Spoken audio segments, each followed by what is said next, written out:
Ադրբեջանի արտաքին գերատեսչության ղեկավար Ceyhun Bayramovն էր օրեր առաջ խոսել թուրքական աշխարհում կիրառվող այսպես կոչված Զանգեզուրի միջանցքի մասին, հայտնելով, թե դրա մուտքի եւ ելքի կետերը գտնվելու են Ադրբեջանի տարածքում։ Բայրամովը հայտնել էր, թե Զանգեզուրի միջանցքի Հայաստանի տարածքով անցնող հատվածի վերաբերյալ ձեռք բերված համաձայնությամբ Միացյալ Նահանգները նույնպես մասնակցում է այդ գործընթացին։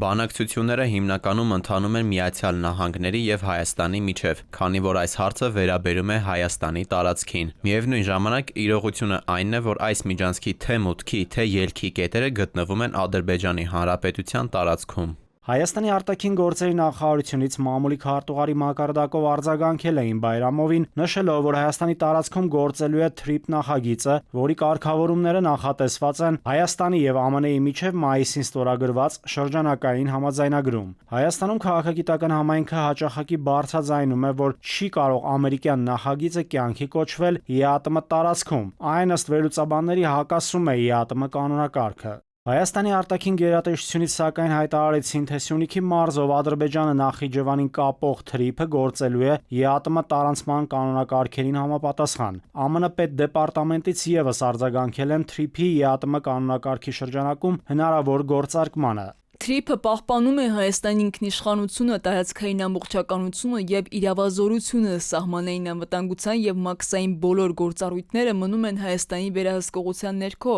Հայաստանի իշխանություններն են իրականացնում վերահսկողությունն ու կայացնում առանցքային որոշումները։ Հայաստանի կառավարության ներկայացուցիչները հաճախակի են հայտնում, թե այդ նախագծի շրջանակում հնարավոր կառուցվելիք ճանապարհով անցնող դարձողների առերես սպասարկում, այսինքն շփումը, կարող է նաև երրորդ երկրի օպերատորի պատվիրակվել։ Ստուգման համար փաստաթղթերը նրանք են հավաքելու, տարանցման վճարները նույնպես։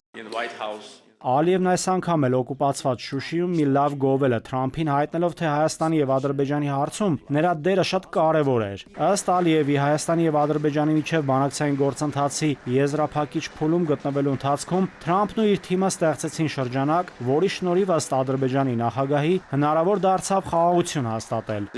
Նրանք հասկանում էին մեր մտահոգությունները, գիտակցում էին, որ Զանգեզուրի միջանցքը կարևոր նախագիծ է, քանի որ այն Ադրբեջանը կկապի Նախիջևանի շրջանի հետ։ Մի խոսքով նրանք շատ արդյունավետ աշխատեցին եւ Հայաստանին բացատրեցին, որ այս խաղաղությունն անհրաժեշտ է նաեւ իրեն։ Ամերիկյան փաթեթավորմամբ թուրք-ադրբեջանական թրիփ նախագիծն ուսումնասիրելու համար մասնագետներ էին այցելել Հայաստան Միացյալ Նահանգներից։ Իդեպ Բայրամովը հայտնել էր, որ իրենց հաճախակի զեկուցում են, թե ինչ ընթացքում են նախագծի իրականացման աշխատանքները։ Մենք այս աշխարհակաղակական մեծ թատերաբեմում օբյեկտ ենք, բացարձակապես սուբյեկտ չենք։ Մեր տարածքի հետ կապված ստորագրված պայմանագրի, այսինքն նախաստորագրված այդ փաստաթուղթը, որը որ դերևս վավերացում չի անցել։ Այդ տարածքի նկատմամբ խոշոր նոմինալ սուվերենիտետ ունենք եւ բնականաբար մեզ չեն դիտարկում այդ խոսույցի մեջ։ Հայաստանում Սյունիքի որ հատվածներով պետք է անցնի այդ ճանապարհը։ Մինչև օրս ինչ աշխատանքներ են տարվել, որքան գումար է ծախսվել, բաց աղբյուրներում այդ մասին տեղեկություն հնարավոր չէ գտնել։ Նիկոլ Փաշինյանը լրագրողների ճեպազրույցում հայտնել էր, թե Հայաստանի կառավարությունը